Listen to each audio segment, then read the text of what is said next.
Robert Griffin has edited thousands of stories in his time at 4029, but little did he know that his life would be changed so much by one of the stories that he covered.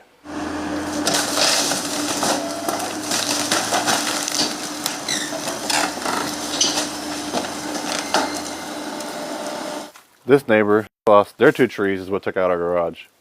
Came across, took out their deck and part of their house and our garage and my wife's car.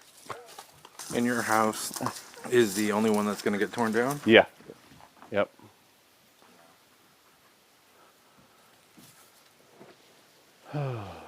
Griffin says when the storm arrived, he took his family and pets into a small basement closet for cover. You have 9 people, including a 1-year-old and 3 little dogs, looking up going, is this going to go away? Or are we going to be okay? After the storm passed, Griffin says they came out to find parts of their home destroyed. He says his community stepped up to help.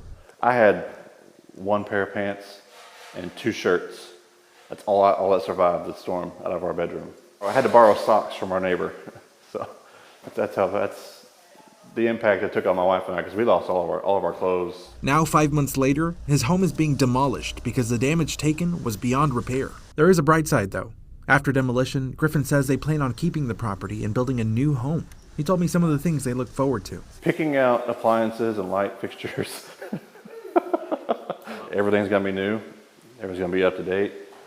You know, we can do it the way we want to, design it the way we want to. So that's a big plus for us. Griffin says his home's demolition is set to be done by the end of this week. Then he hopes to get to framing his new home right away. In Rogers, I'm Abner Sosa, 4029 News.